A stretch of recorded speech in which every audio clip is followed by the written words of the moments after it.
This is Me, I Am Mental, the podcast. A quick disclaimer. The content you find here is neither intended to be therapy or diagnosis. It is provided for educational, informational, and entertainment purposes only. This is Me, I'm Mental, the podcast where we discuss all things mental. My name is Charles Adede.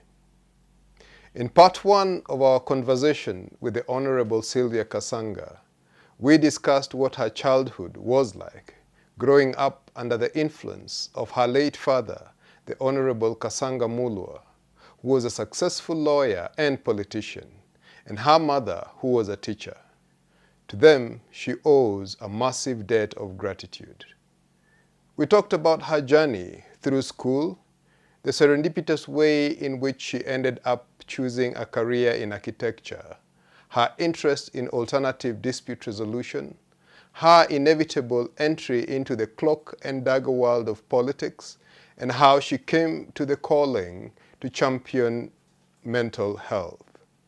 Now, welcome to part two of the conversation. Okay. So maybe to move the conversation along, now the journey. Oh, to yes. the Oh.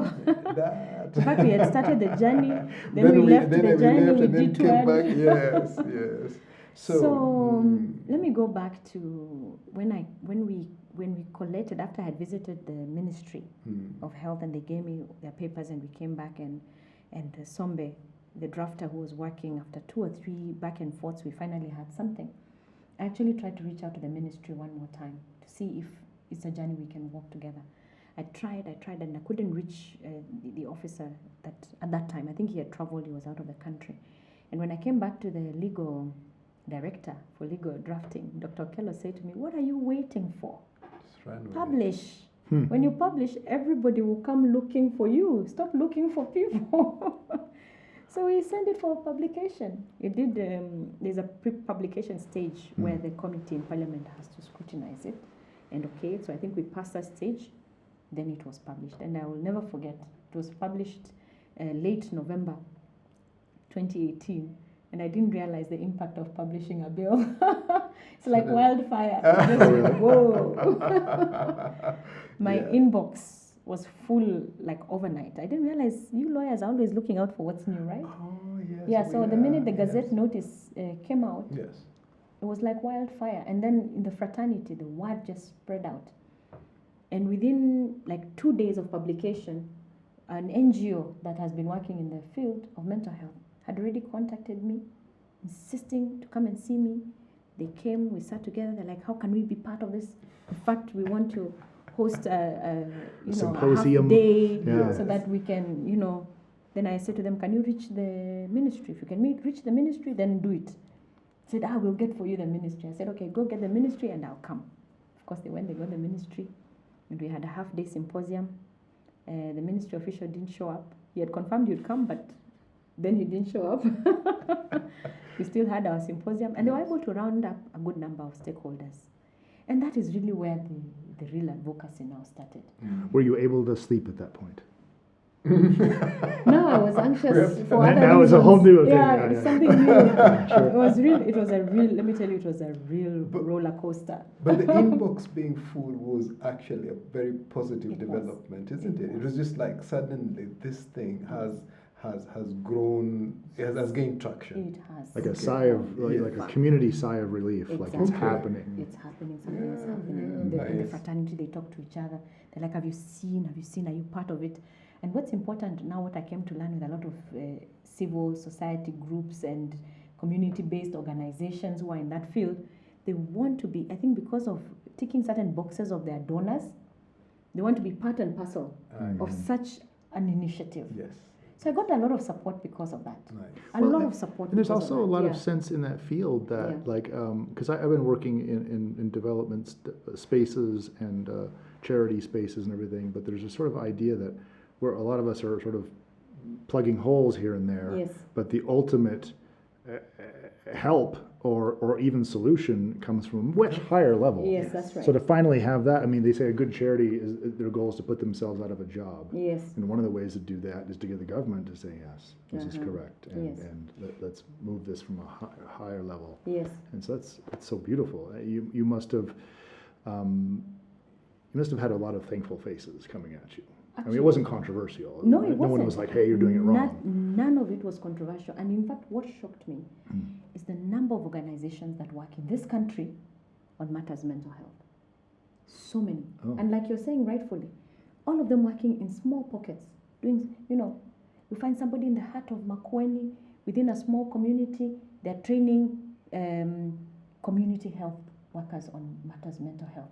And those community health workers have been able to reach like 3 or 4 wards in disseminating information on mental health. And I'm like, wow, this is what we want. Yes. Come, how do we frame it now in the bill? How do we, now this is now how I started getting input. Help me with the date. What year is this right now you're talking about? This is now in 2019. We had already now crossed, we published towards the end of 2018. We're just about to hit a mental health crisis with COVID. Yes. So 2019, there was a lot of things happening. Yes. First, I began to map out all the stakeholders because I realized there were so many groups out there doing all sorts of things. And I tried as much as possible to reach them, and I would just use social media. Social media was so wonderful. And every time we'd go for a small symposium, I would request for the emails. You know the way you sign in and you leave your emails? So I'd get my PA to collect all the emails. So I had this running lists of emails of stakeholders. Yeah. So every time there was any communication I needed, I'd throw it in there. And I would get a few guys on Twitter, people like Mentor 360. There were a few key stakeholders who we really worked together, and I would use their social media platforms as well. And it was absolutely effective. We were able to round up quite a number of groups. And I got KNHCR, the Kenya National Commission on Human Rights, to sort of spearhead a memorandum of a group of them. So they became like a focal point for me. I think I had like 4 or 5 focal points where organizations that could come under them and then, form. I mean, we got organized. I got the whole thing organized. It was just wonderful. So there was this fragmented effort that needed to be sort of marshaled. Yes.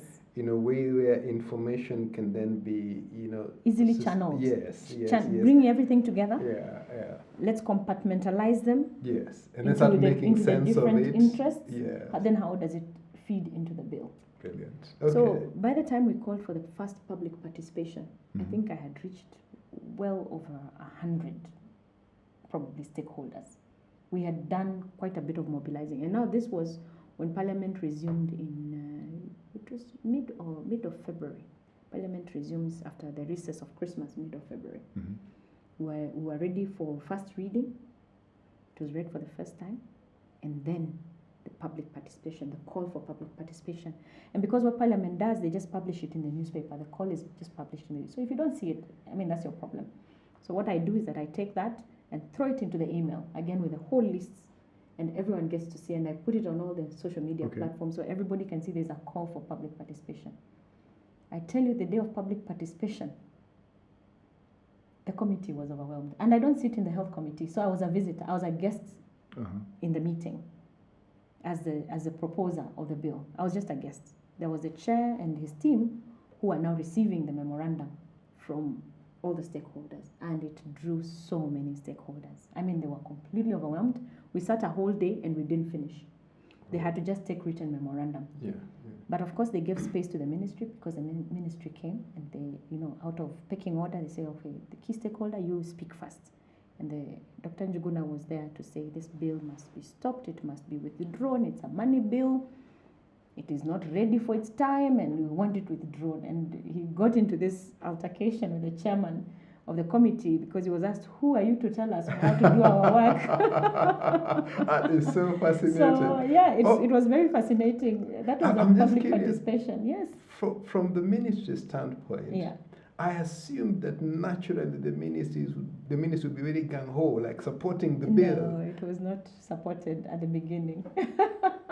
That was the Surprise. biggest stumbling block. Okay, yeah, go on. yeah, Uh-huh. yeah. So they wanted the bill withdrawn. Kenyatta National Hospital also didn't want the bill, and I mean, very unfortunate. But the rest of the stakeholders, we want this bill. Was there a worry is that it funds possible- were going to be diverted? Is that the issue? Well, what was No, the no, issue no, no, there no, with no. I K- think it's Kenyatta just the issue National? that you're the private sponsor as opposed I to. see. It should probably have been us I see. to do it. It I should- think it should that is come- it. Yeah. It should come from us. Yeah. You know, It's sometimes really you think just there's about something that. bigger than that No. going on, and it turns out to be An ego. I Okay. know. Yeah, it has absolutely. Yeah, okay, It has okay. nothing to do with money or anything. We'll like do a that. future podcast about ego and mental health.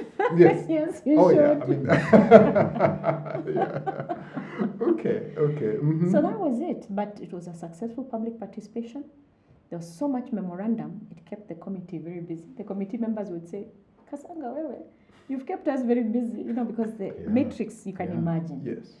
By the time we were doing third reading, of course, second reading, then we go to debate. Second reading, it's debated. After public participation, there's debate. And debate was robust. Oh, it was. It was very robust. In fact, the bill stayed on the order paper. The order paper is like the agenda for the House of the day. Okay. It stayed on the agenda of the order paper, I think, for 3 weeks. And remember, Senate sits Tuesday, Wednesday, Thursday, each week. So for a bill to stay that long, because members want to participate, they want to contribute to it, was also such an honor. It made it, and their submissions, I published them in a little publication, Okay. which I called The Many Faces of Mental Health in Kenya. Yes. And I would pick excerpts of their contributions. Is there a soft version? of Yes, it? there's a We soft need version. to put a link to that. Yes. Okay. Yes. There's a soft version. uh-huh.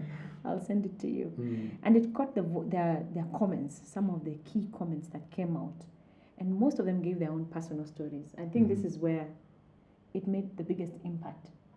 Because hearing your senators at such a high level open up and be human about how mental health affects them, I think was the biggest take home. And I remember I sat through all the comments, making notes, and I was just overwhelmed. Wow. I was touched, I was overwhelmed. I realized really this was needful. Mm. This was really needful. So I caught their comments in that publication, Mhm. and at the end of second reading, we went into third reading. Third reading amendments are done. So what the parliament staff do is that they take all the comments, and where there was a request for an amendment, it is done at that time. We take all the memorandum. By then, Sombe and other drafters have looked at all the memorandum, put them in a matrix and isolated areas where the bill needed improvement. So that is done at third reading. I think we had over 100 amendments to the first version. And they were all passed Okay. in Senate with an overwhelming vote of majority. Yeah, it all passed. And by that time, it was probably by then it was, in terms of time frame, we must have been late June, July, or August, somewhere there. I can't quite remember. Yes. But there was probably one more, at most 2 months of parliament before recess for Christmas. So there was very little time remaining. But somehow they managed to finish with it. It was redrafted into a final draft from Senate and transmitted to the National Assembly. A lot of things were happening around that time. In the environment of mental health, there was people who were beginning to really wake up. I think the ministry realized this horse has bolted. Key stakeholders who felt they had missed out on the Senate part had been reaching out to me. Oh, how do we participate? We really must participate, And I was trying to direct them to the National Assembly. And then I was preparing the portions of the act, of the bill, that were now money. The money aspects of the bill, we wanted them now introduced at the National Assembly. And I was looking for a partner to work with at the National Assembly, and I found Honorable Sabina Chege, who was the chair then of the Health Committee. So I had her on my side. So it was very good. All was well. We were sailing through very seamlessly. Life was very good at that time. And we went for Christmas, I remember. And then come 2020, we resumed Senate. We resumed Parliament in the mid of February. Yes. And I continued with doing the advocacy work, and then there was a bit of a hitch at National Assembly because the committee had already done their report. When it arrives, the procedure is that when the bill arrives at the National Assembly, it goes straight to the committee. It becomes a committee bill. So they do a report, which they then table to Parliament for debate. So Honorable Sabina Chege and her team had already done a report, and they had tabled it. And we had done a public participation. I remember this. There was a public participation done. I even went and brought some submissions. I actually did a submission at the National Assembly alongside several other stakeholders who I had rallied, those who had money issues. Sorry. So was there a second public participation? Yes, at National Assembly. Okay, there so there has to be... Yes, Oh, it's I like thought, a whole, it has to run the same process. Okay, I see. First reading, tabling of the report by the committee, public participation, then debate, second reading, then third reading. It's really a long, tedious process, yeah.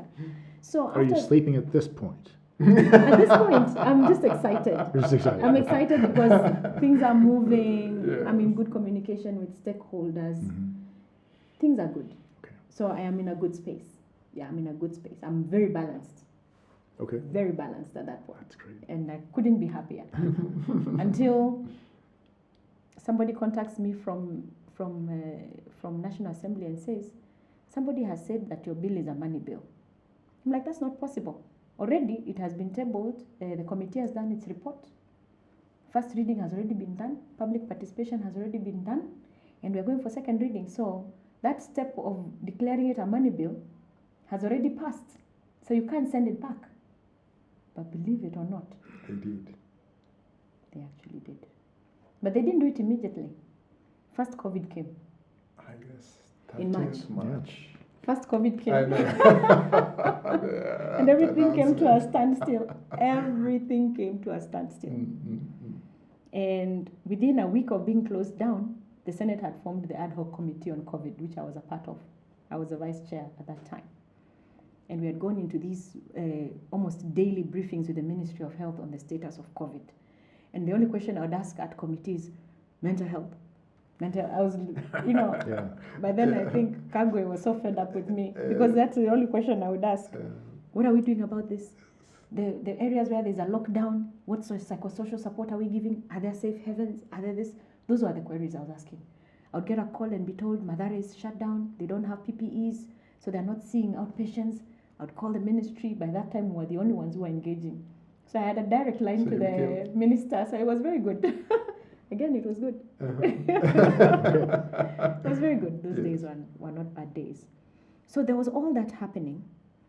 But at some point, the bill completely stalled at National Assembly. And I wouldn't get it on the order paper in the National Assembly for second reading.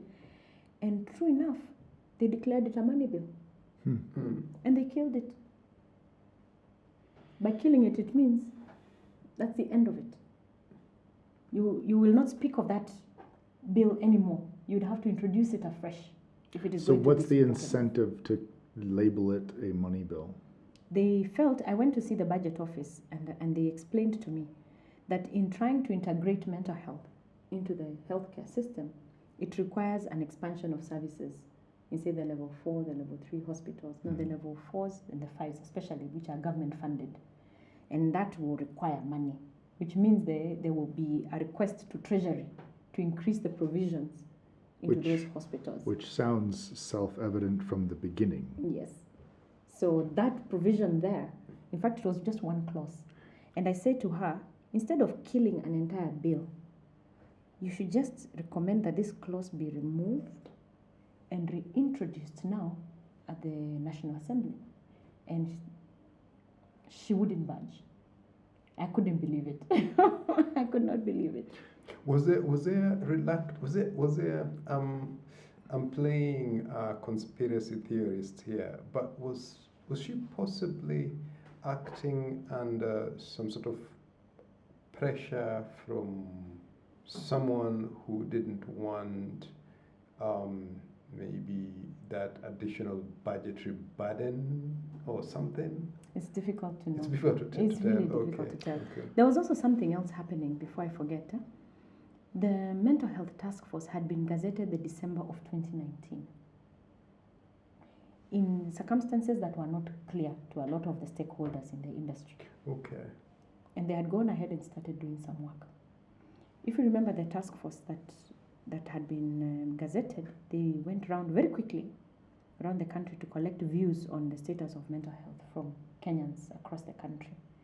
It was a task they did in a very short while. And they wouldn't publish their report for some time. I remember when we were at committee of COVID, ad hoc committee on COVID, I demanded for that report. And then it was finally tabled, I think it was in April or somewhere there. Now the dates, So around April is when we finally got the report on the status of mental health in the country from the task force. And it was a good report. I always say, anyone who wants to understand the status of mental health in the country, you have to refer to that report. It was really well done. And part of their recommendations was for legislative change. But by the time their report was coming out, the mental health bill had already died. It had been killed. Yes. In fact, I did not function for 1 week, frankly speaking. Sleep. Yes, Worse than sleep. I think I went into, it was a full depression mode because I wouldn't get out of bed for like 3 days. Wow. It was so bad, and the speaker called me. He said, Sylvia, I know how passionate you've been about this, but all is not lost. The Senate is going to go to court because a lot of members' bills, and then we'll know what to do. So don't lose heart, you just keep going. The speaker, Lusaka, is he really cheered us on, very good man. So he cheered me on, and I got back into the work of the COVID committee and sort of threw my weight now in the COVID committee work. And that's what I did for a period there. Not much mental health advocacy. I sort of pulled back a little as we were waiting for Senate to go to court. And Senate took National Assembly to court about the interpretation of a money bill. And the Senate won. I mean, it's ridiculous to hear that the you two guys houses. are going to court. I know. I know. But we got a favorable interpretation. Yes. And they decided that from the onset, when a member wants to introduce a bill in the House, whether at National Assembly or at Senate, let the two speakers sit down and agree. Is this a money bill or is this not a money bill? And that bill should not come across any other hindrances once the two speakers have concurred on the nature of the bill. So that was a positive. So you actually inadvertently changed another aspect of government by making that a new mandate? Yes, the houses have standing orders, so they can agree amongst themselves on how to deal with each other.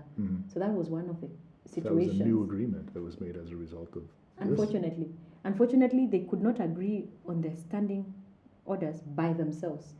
It had to be by intervention of the court. Wow. That was really the. But ultimately, issue. that's another win, though. It is an absolute win, and it had set a good precedence now for the next houses. Like this house, this parliament will not have a challenge at all because we've sorted that out already, and it's by court, so nobody can turn around the standing orders again, So, I think it was towards the end of 2020 when the legal officer again, Dr. Okello, called me and said, Sylvia, we are reintroducing your bill. I said, no, you can't do that. I said, why can't I be given the option to start it now from the National Assembly side, so that it can move faster? I mean, you're in 2020. In another year, first you will not get even quorum in the House, people go on politics. Yes. See, we start from the other side. Say, no. From now, the interpretation of the courts, we have to reintroduce all the bills that had died. And I was like, oh my goodness. We have to start afresh. Publish. First reading, public participation, second reading. And there's no shortcut to it. Yes. But what we agreed with the Speaker in the House generally is that all the bills that we had already finished with as a Senate would go on a fast-track mode.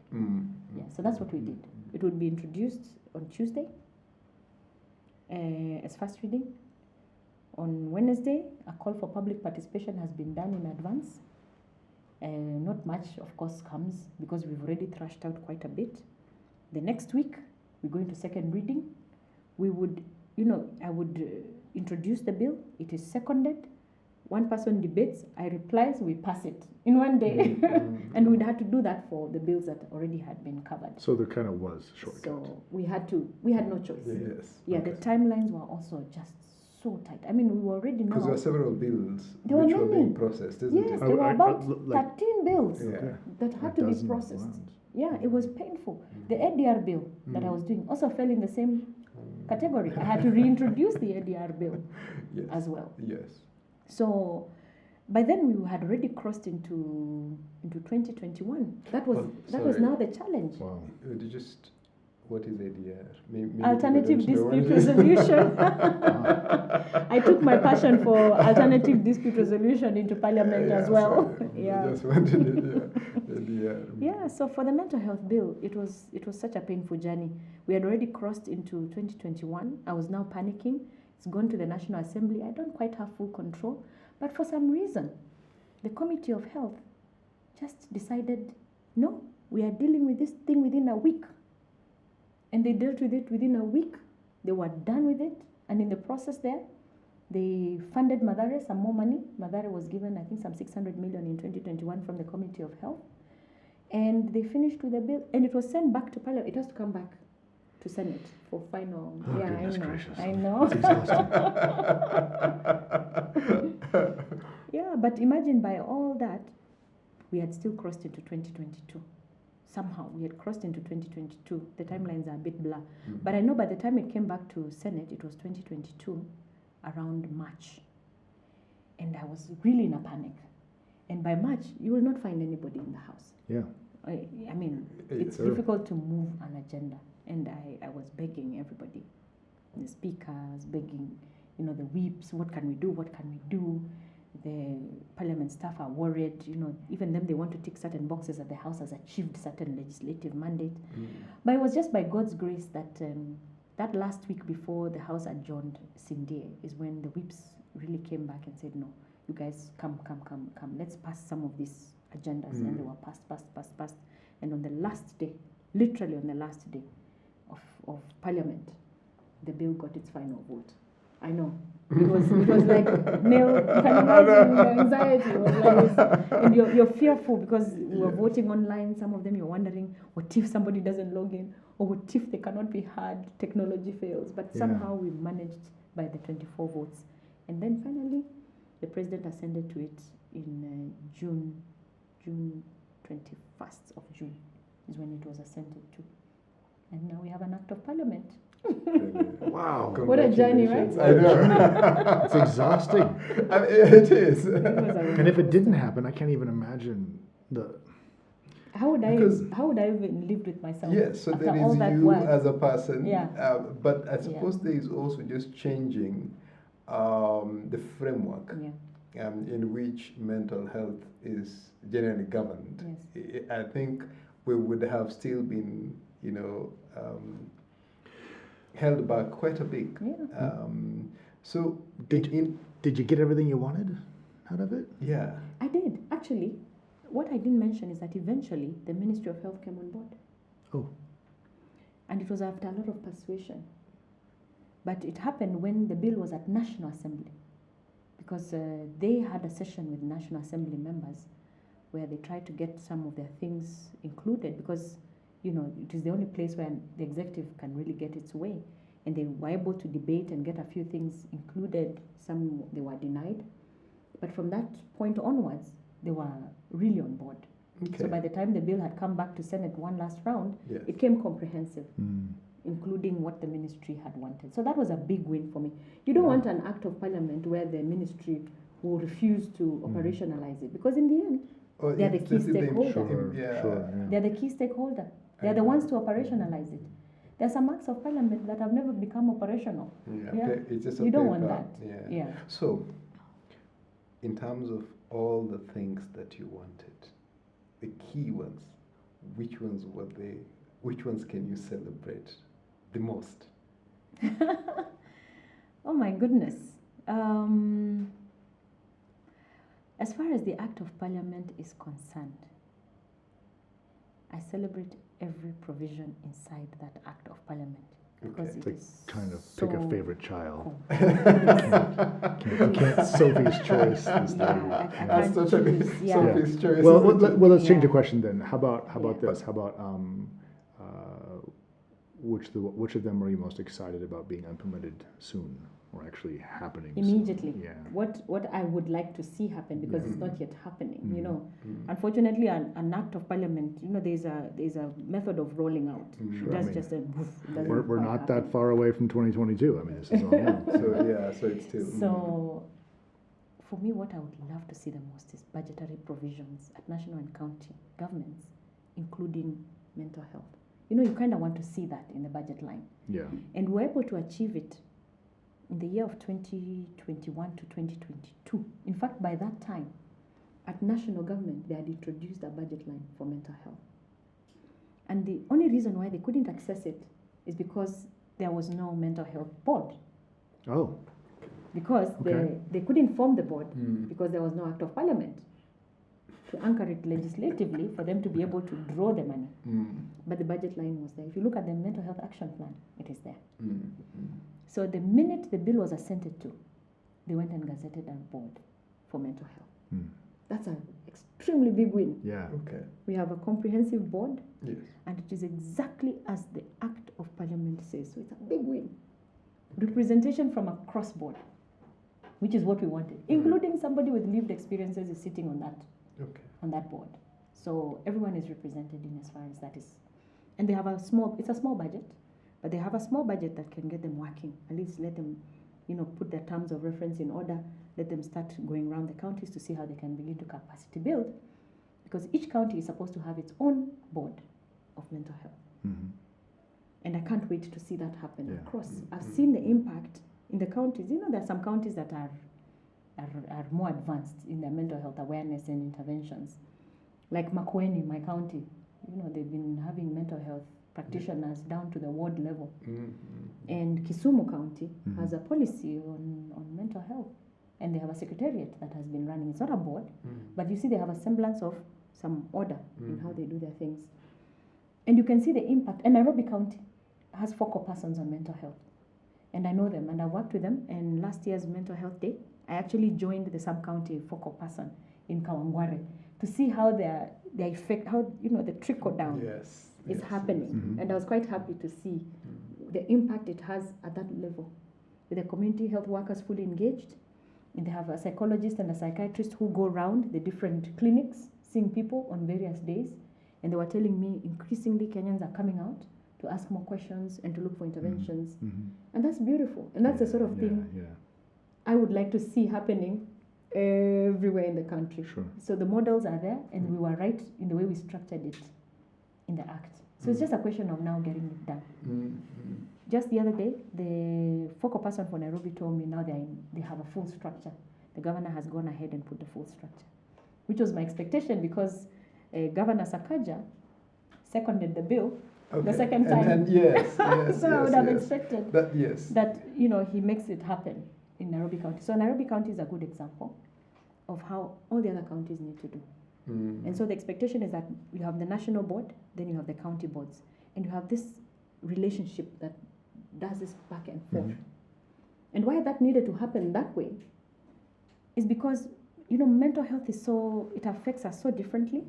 You'll find the mental health issues in somebody in Northeastern with a pastoralist community Yeah.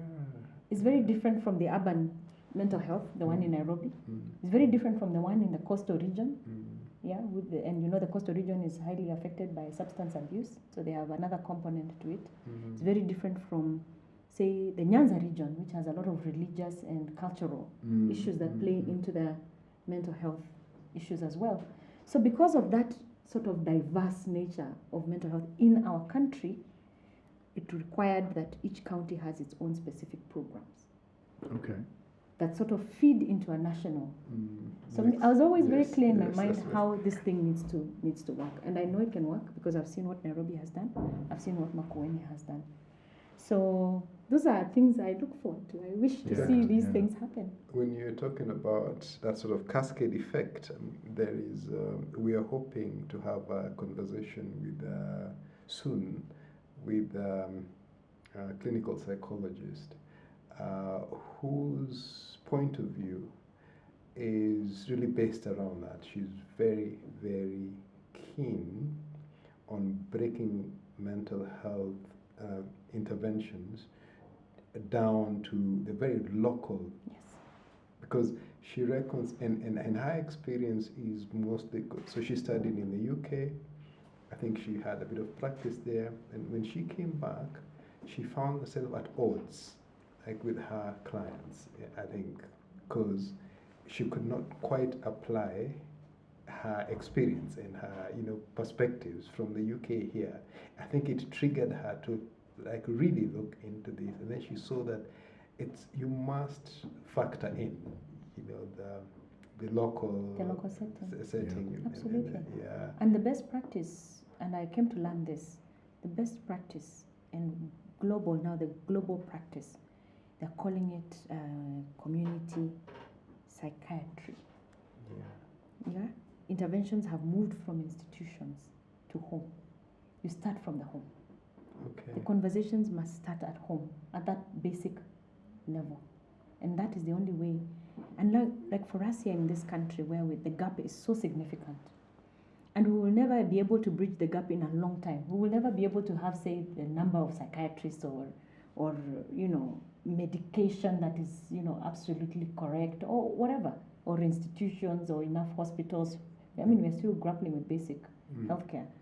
The best way to look at it is now from a preventative point of view, where you raise the awareness, let citizens understand what is mental health and how to take care of your mental health. Yeah, so that we reduce the instances of mental illnesses. We reduce that burden as far as possible. So we reduce the pressure that Mathare is getting, Have also the referral system work, which is the money bill issue, was because we were trying to get the referral system to work. You don't want everybody who's just ill rushing straight to Mathare. You want the interventions to go, in a certain way, the way it happens in the healthcare. So we remove the pressure on Mathare so that Mathare can treat now, the severe cases, and it can deal with training as well, and even the outpatient. Really, ideally, Mathare should not really be dealing with that much outpatient. I mean, you go there. Thousands. This is crowded. Yes. Yeah, thousands. Have you been to Mathare? My goodness, in the morning where is everyone going? So that needs to be cascaded down. And whoever you are talking to is absolutely right. And that is the best practice. And any good thinking and well-meaning practitioner of mental health will tell you that is the best way to approach mental health. Okay. It has to be at a community level. Okay. And it starts with educating, informing, creating that awareness. It has to start from there. Yeah. There was a BBC what is it called? Thing. I don't know. Great, Charles. Great program. Yeah. about how they're doing something along those lines in Zimbabwe. Maybe you're aware of it. The way what they're using is grandmothers. Are you aware of it? No, I'm not aware of it. So what they do is they reckon grandmothers are mostly available. Yes. They are very respected. Yeah. They know quite a bit about their local communities, and therefore, if you go ahead and equip them with the knowledge and the skills necessary to manage basic mental health, like to spread a bit of mental health awareness, but also just manage some of the fast issues, then you empower that community quite a lot. And then there's also a way in which they can be used. I don't know what the correct language is, but the first line of responders. Yes, sort of. Then they can now escalate. Yes, they can escalate and now in a very because they have. I thought that's brilliant. That's absolutely brilliant. That's In fact, if we brilliant, had such programs, yes, we would definitely be in a better place. Okay. Yes. So maybe we'll just ask a few quick questions, and Yes. we can probably begin to sort of wrap up. Yes. Because this is fascinating, and I bet. We can go on and on and on. I will feel not like we stop. could let's do hour 6. But so you already spoke about how maybe best practices in some ways are sort of devolving the issue of mental health because and culturally it can sort of manifest itself in different ways in different parts of the country, different regions. But I think we have something unique with you being here is that you also, no matter what culture or tradition you come from, you also come from a culture of success, perhaps. You're around very successful people and hardworking people and people who are effective. Do you notice any common traits or attributes of mental preparedness or mental health or mental attributes that sort of contribute to success in the circles that you run in? Yeah, I guess I would say so. How do I put this? It's tricky, right? It's not an easy question, Yeah, but like it's not quite an easy question. But there are certain attributes of the state of your mental wellness, and say how you manage it vis-a-vis reaching what you would consider to be success. I guess that's where your question is. Yeah, I mean, I've got to the edge of success, and I've been too freaked out, and not succeeded, because I couldn't handle whatever's going on. But there are people who seem to be chronically successful. I imagine they have good habits of some sort. Can you maybe they have found, just to add to that, so that you answer it, together. It's like take for instance the journey. So your journey. Trying to juggle between your practice, your role as a nominated senator, but also taking on this, in some ways, this almost obscure issue, and then having to turn it into a national thing, and then in all that, still holding yourself together, and then coming out of it and feeling, I've done all that, and I can still do more. And it seems like it's a consistent pattern through, So I suppose there has to be something that then helps you create. Is it a value system, the resilience, the what are those things that then make for, if you have to tell someone, a girl, a young girl, my daughter, looking on, and you tell her now, these are some of the things I would consider, take into account in your life. If you do 1, 2, 3, generally speaking, you'll be in a good place mentally. Yes. But also you will be maybe a successful person. Okay. First thing is that I have a serious support system. Frankly speaking, it's very stressful, the things that I have done. I've explained to you some of the stresses that I have had along the way. And even up to today, the kind of work we do has its stresses. So that there's quite a bit of downtime. Mm-hmm. Yeah, let's not pretend that every day is I'm up and I'm no. There are times when even getting up is a challenge. But I have a support system. Did you cultivate that intentionally, or was it sort of always been around? It is very intentional. And this is a message I have to give. And when I do give it, I say, you have to be intentional about the people who you want to be in your inner circle. Mm-hmm. Because at your weakest moments, they are the ones who remind you and pull you up. Remind you who you are and pull you out of it. Without judging you, without any other, without any bias, without anything. You need those sort of people around you. So I have my family, and then I have a close-knit group of friends who we work together. And it is very intentional. And I will not let bad energy in my space. My inner circle is absolutely protected. And I'm careful who I let into that space. And I guard it, I pray for them, we pray together, we do things together that help us grow. So that for me has been the first thing. The second thing, although I should have flipped it the other way. Okay. I'm very spiritual. I don't know if I've ever told you. Yes, you have. I have mentioned it, yeah. I'm a very spiritual person. And I find a lot of comfort and strength. I draw a lot of strength from my spirituality. And I practice it on a daily basis. In fact, waking up is a bit of a ritual. You don't just wake up and just get out of bed and start your life.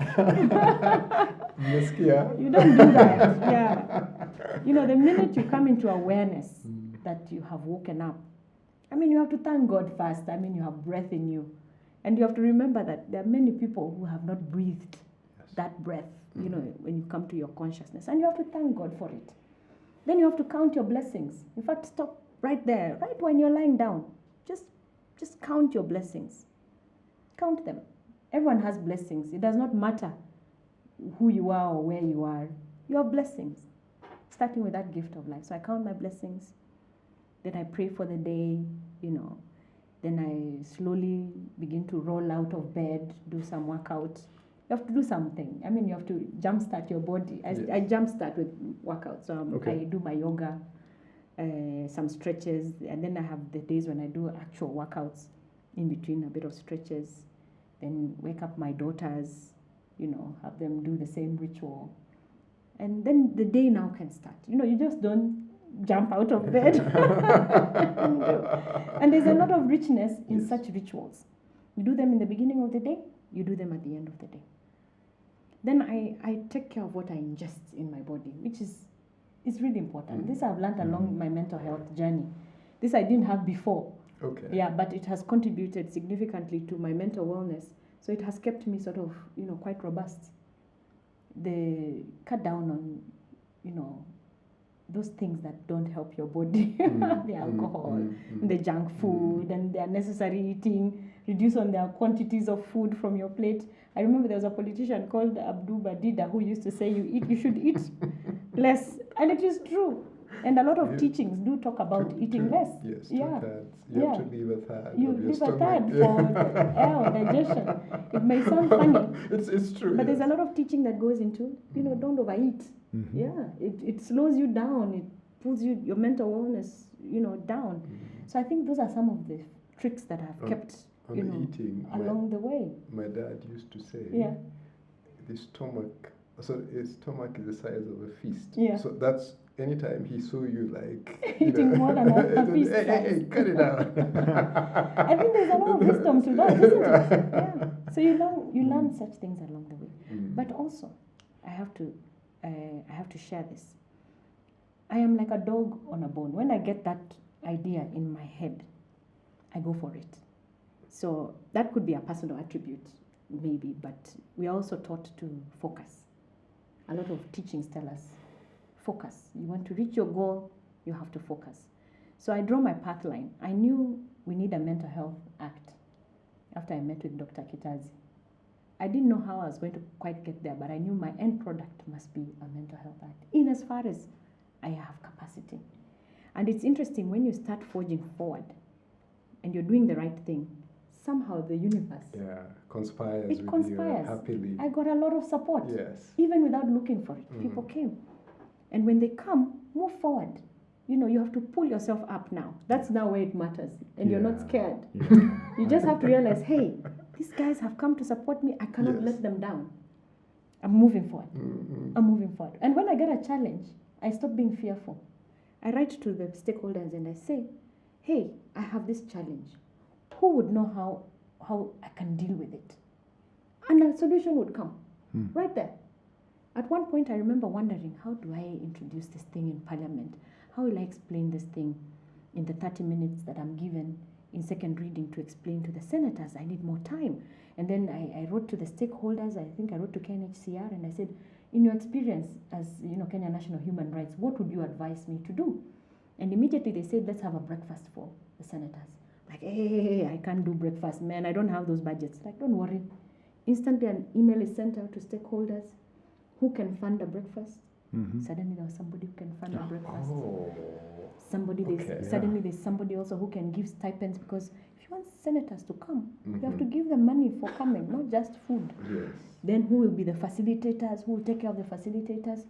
And the stakeholders came together. We had a breakfast session in Intercontinental. You have to take senators to a nice place. This was hard for me to understand. I had a meeting here once where I was working with a government group, and I said, I think we could knock this out in like 90 minutes. Like, oh no, we don't get a stipend if it's only 90 minutes. And I was like, well, what?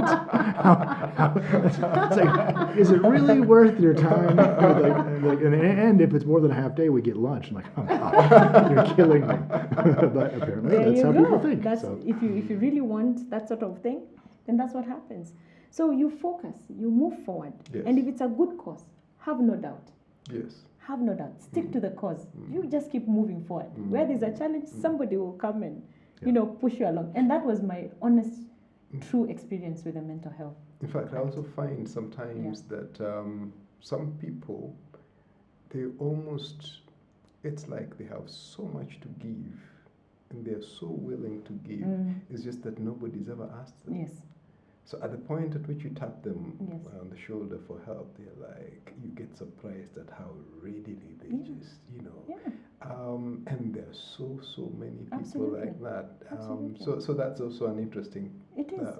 Actually, some of my takeaways in my interactions throughout the mental health bill is that I learned, number one, don't be shy to ask.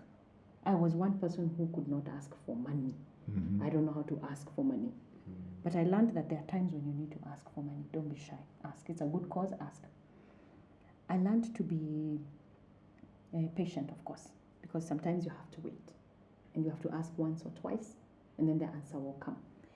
I learned to be humble.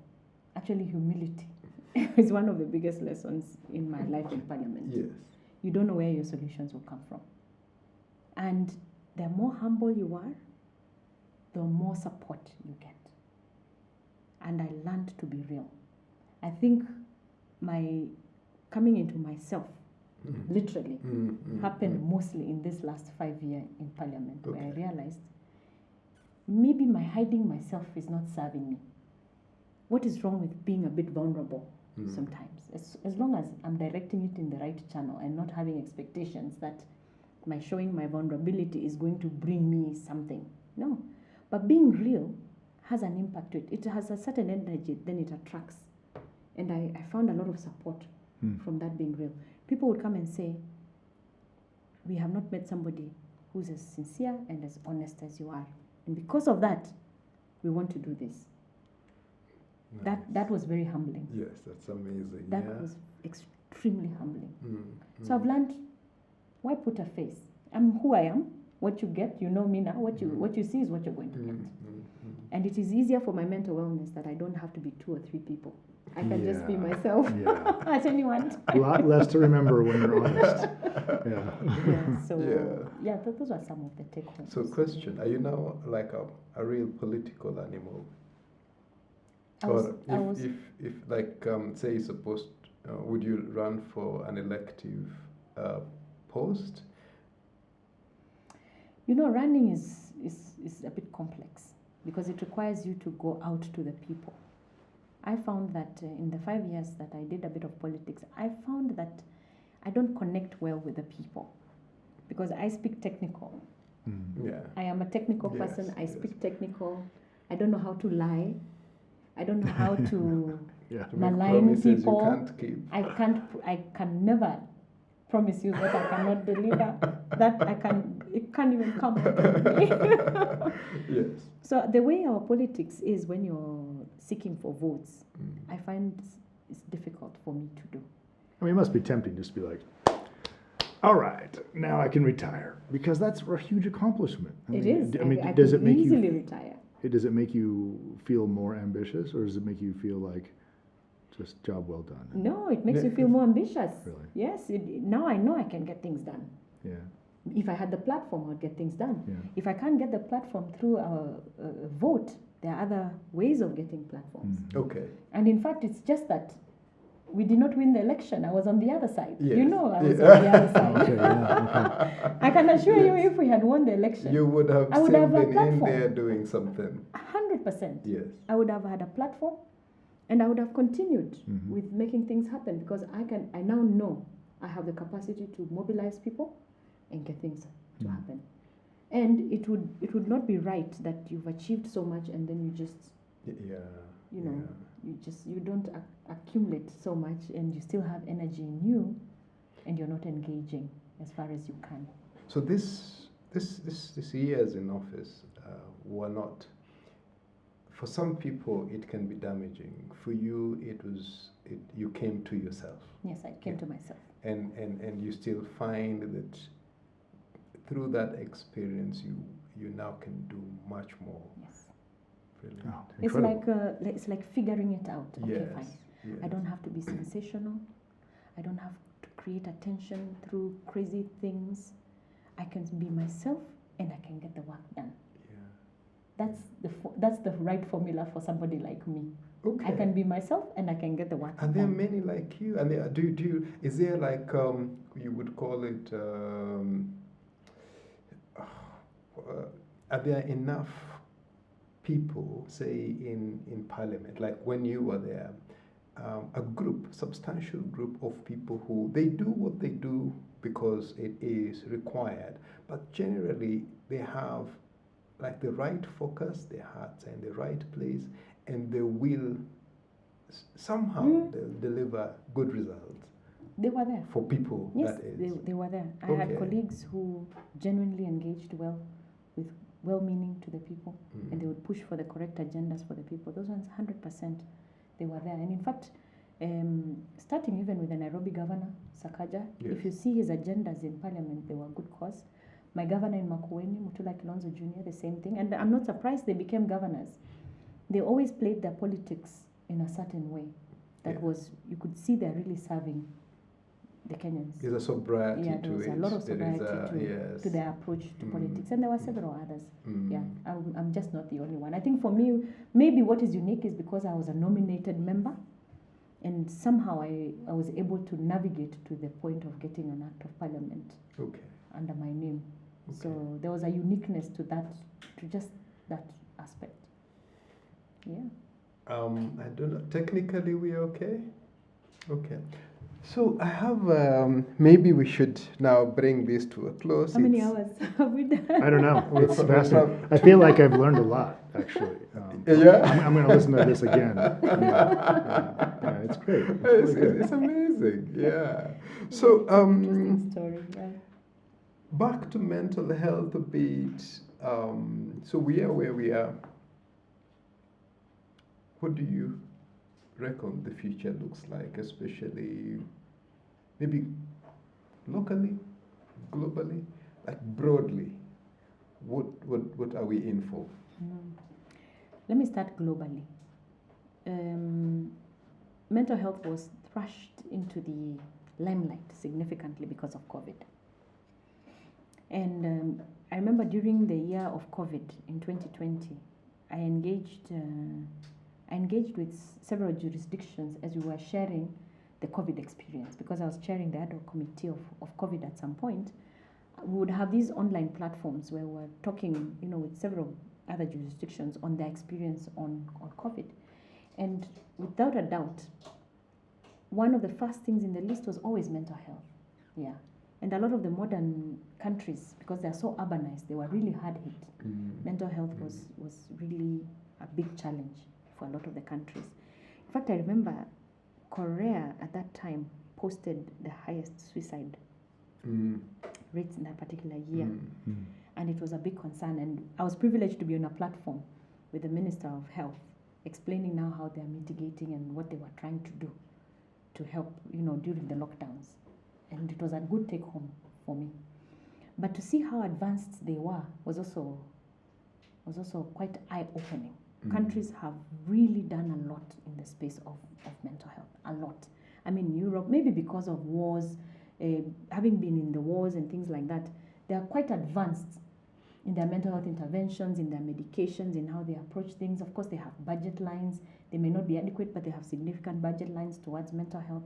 So you can see they're right ahead.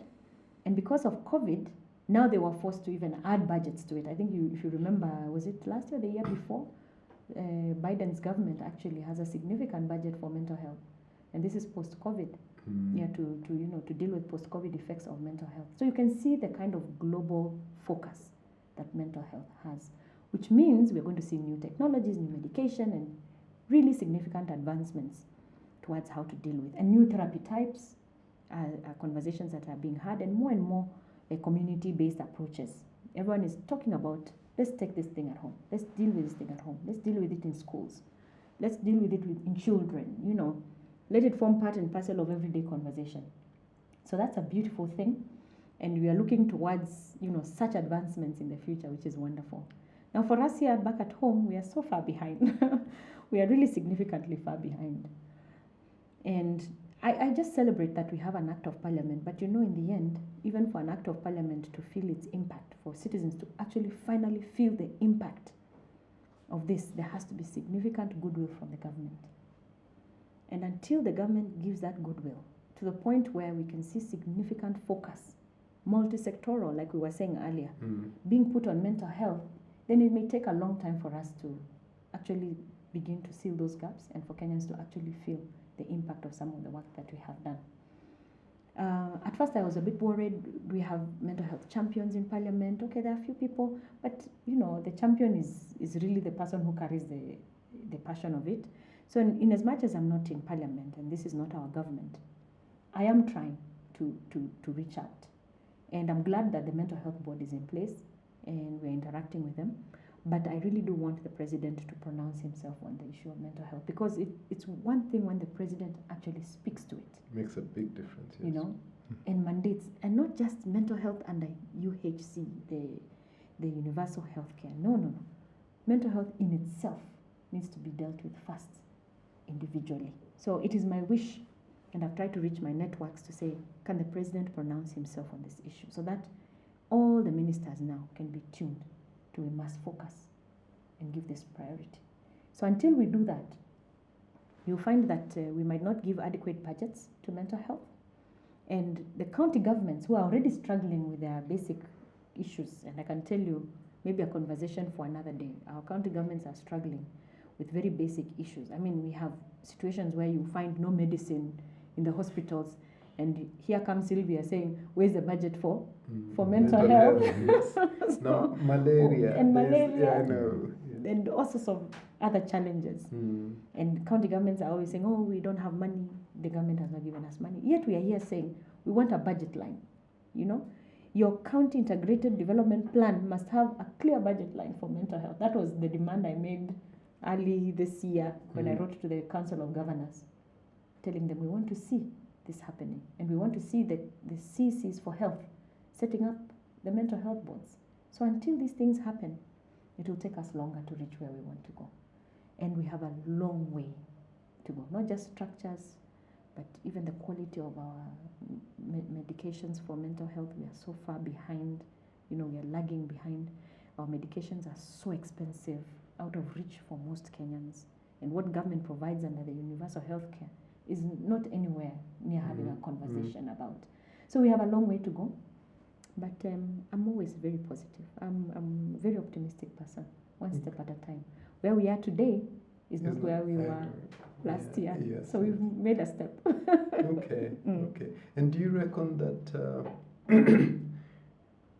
that there are many, is there a spike in cases of mental illness globally and locally, or is this a case of many of us becoming more aware?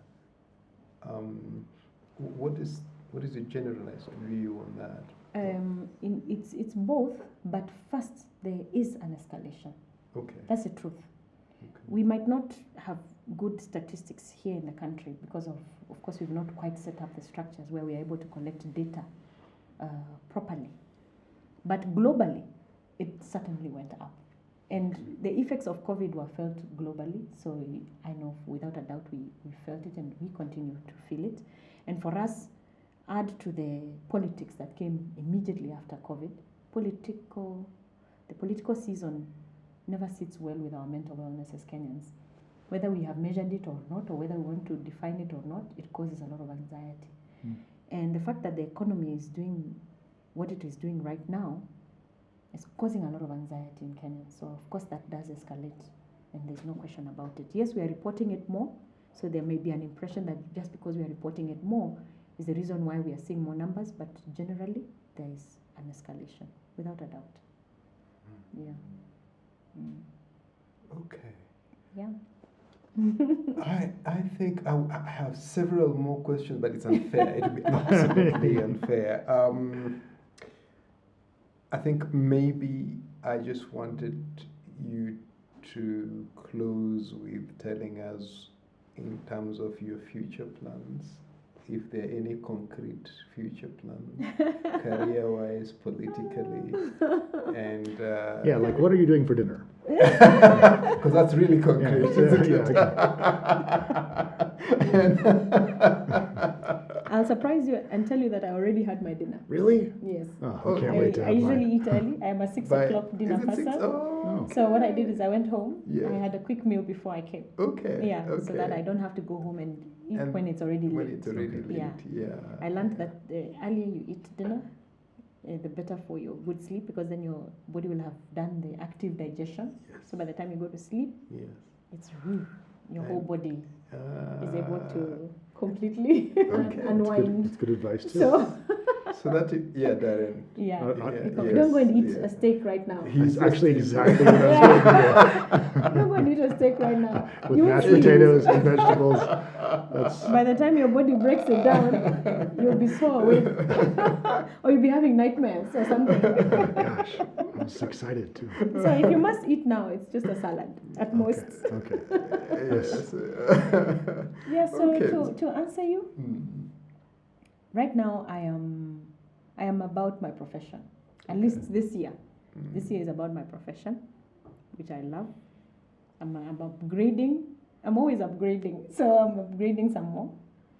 And I'm doing a lot more mentorships in the career space, which I love to do. And So there's two professions here. Yes. Which one are you talking there's the about? architecture and the arbitration. Yes. I do Concurrently? both, yes. Okay. I do both. Mm. For me, they weave into each other very easily. Okay. Yeah, very easily. Mm. Yeah, I want to read more and I want to write more, because I didn't write enough in the last 5 years. So I kind of have to pick that part of myself, the reading and the writing, Mm-hmm. a little bit this year. Mm-hmm. But and also make a little money, because then I can now decide whether to go into active politics or not. But we're also monitoring the political environment. As you know, right now it's not settled. It's not settled. The government is not settled, the opposition is not settled. Mm. So we're also monitoring to see. We don't want to waste too much time running around without knowing exactly where do we fall into. So we're kind of monitoring. So the political side of me is not completely gone. There's still something there. It won't go. I was told it will never go. It can't go. What I suspect is that we are yet to see version 3.0. Yeah, so yeah. We'll see. We'll Yes, see. But for yes. now, it's mostly just career Okay. and business and Yeah. mentorships. Okay. Yeah, Brilliant. Yeah. So I think it would be a good thing to bring this to a close. What do you think, Darren? Sure. Well, thank you so much, Sylvia. It's been a real pleasure to listen to all the things you've had to say, and the learnings, the very specific things, and the story, of course, of how bill becomes a law Yes. is also fascinating. So thank you for taking the time to do that, and just helping us promote the idea that mental health is a discussion we all should have. And I think it speaks a lot to the truth of this, that so many people came together that probably surprised you, even within the government as well, to say, yeah, that's important to me. And it's a part of the body that maybe we've all been neglecting, and we may it's fascinating that is a testament to where the need is and how many people actually do care, and taking this conversation away from the person on the street corner drinking shampoo to someone who is overworked and just needs some sleep and needs to take care of themselves, but also addressing it from the top down, not just the conversations, but from the very highest levels. That is important is it's wonderful. And so thank you so much for being able to address that with us and to our audience. And for our audience, if you would like to learn more, also we mentioned a soft copy of the bill and some of the education that went into that being available. I think we can put that on meiammental.me. Yes. And you can follow our different social medias. And remember, like and share this, because the guest that we have today, it's been an honor to have the Honorable Sylvia Kasanga, and we hope to have so many more. And so tell a friend, like and share, and we'll see you back here at Me, I Am Mental, the podcast. My name is Darren. And my name is Charles Adede. Thank you so much. See you next time. Thank you.